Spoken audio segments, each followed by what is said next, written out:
This might not be the time to visit the United States.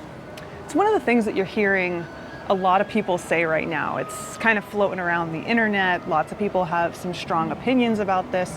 And I've been seeing a lot of this discussion happen around the Disney community. For one reason or another, people are deciding to cancel their trips or, just postpone them until a later date. And look, I want to start off by saying, you do you. I think that you should always do what you feel is right and best for you and your family in order to keep everyone safe and secure. But there are a lot of things being said right now that aren't necessarily based in a true understanding of what's going on. I think there's a lot of concern that may be a little bit misplaced, and I want to have an honest conversation with you about that. Even though it is a kind of difficult topic and we risk getting very close to politics, we're not going to really dive into that, but we are going to talk about travel advisories and understanding what they are, what that means, and whether or not you should be concerned for the safety of you and your family. So, first and foremost, what are travel advisories? Travel advisories are essentially warnings that are put in place by nations from around the world that give people an idea of what to expect when visiting a place. Different nations, different countries will put those travel advisories in place to let their citizens know,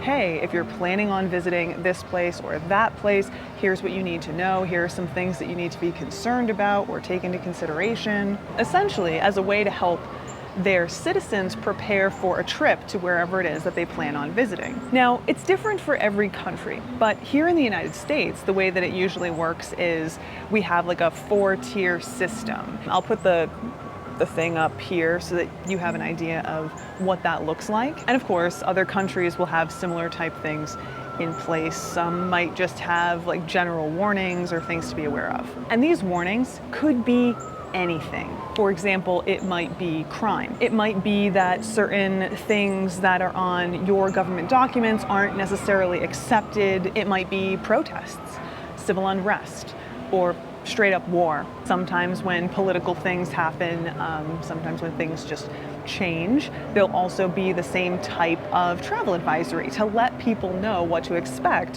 when they make their way to the US or to any country. We're talking about the US today, but to any country, it's a big process to visit somewhere that is an international destination. There's a lot of work that goes into it. There's a lot you need to know. And governments help their citizens figure that out with these travel advisories. Like I said, there are a lot of countries around the world that are doing this right now, and the United States is no different. We have an entire website dedicated to this, and you might not even know about it, especially if you don't travel internationally or it's never something that you considered worth concerning yourself with. But if you visit this website, which you can easily do by simply Googling, US travel advisories for insert country here, you're going to find a long list of things that you need to take into consideration.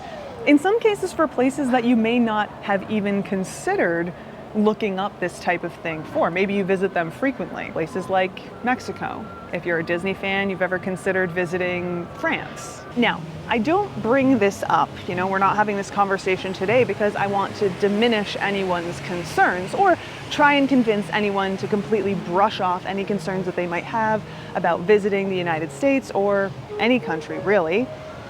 Far from it. See, I'm a firm believer that you need to know what to be concerned about so that you can prepare accordingly and ultimately keep yourself safe.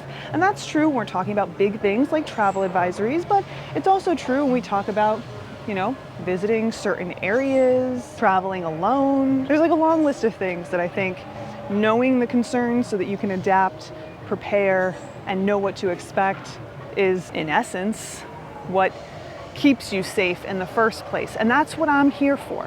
I want to help you figure out what you need to do in order to keep yourself safe and to feel safe with your family. But I do think that there are some misunderstandings surrounding this specific topic. And when you don't fully understand the scope, when you don't fully zoom out, things can seem a lot more concerning than they actually are. So that's why honest conversations like this are important, at least in my opinion, and why I wanted to talk to you about this today. So all this having been said, what would be my advice for friends or family who are planning on traveling internationally? Well, I think that the first thing I would say is make sure that you're checking those travel advisories. At the end of the day, they're a tool, whether you're visiting the United States or any other country in the world, and no matter where you're visiting from. The country that you reside in, whether it's your home country or a place you're just living at the moment, they've pulled all that together to help you best prepare for your travels, wherever you're headed. Make sure that you're not putting yourself in a position where, at the last second, you realize that you're not prepared. Make sure that nothing has happened in that specific place that you're planning on visiting that makes you feel like maybe this isn't the time to visit. And look, I'm not going to judge. If you're not feeling comfortable visiting a place, even if that place is the United States, that's perfectly legitimate. You should do what's right for you and your family. And it's not up to me or anyone else to tell you that that's the wrong choice. We all have lines, we all have limits, and if this is one of yours, you should stick to it. But I do think it's important to make that decision for yourself and make that decision because you've been educated, and don't feel pressured into not doing something because someone who doesn't necessarily have a firm grasp on the greater situation is telling you that this is a terrible plan, which, at least from my perspective, I feel like is happening right now, especially centering around this discussion specifically regarding travel advisories. I'm not saying that it's everyone, but I do hear some people talking about this as though it's not as widely used a thing as it actually is. And so I would hate for anyone to make a decision based on that rather than understanding what travel advisories are, how to use them, and figuring out just what's right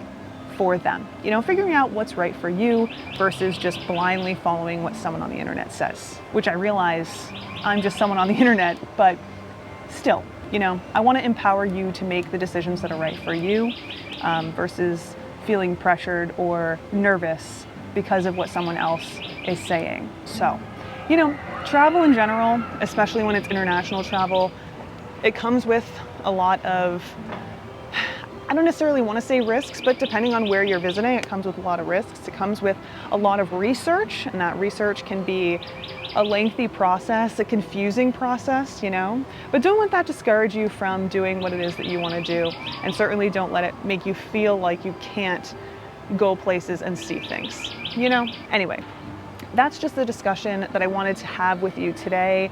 I know it's kind of a brief one, but I do think that it's an important one, and I know that it wasn't that exciting, but it is a beautiful environment right here in this seating area of Flame Tree Barbecue at Disney's Animal Kingdom. So I hope that you enjoyed this morning. I hope that you enjoyed this discussion, and I hope it got you thinking. Of course, I'd love to hear what you guys have to say, so go ahead and share your thoughts in the comments. And I'll see you guys in our next adventure, hopefully. And until then, have a fantastic day. Bye.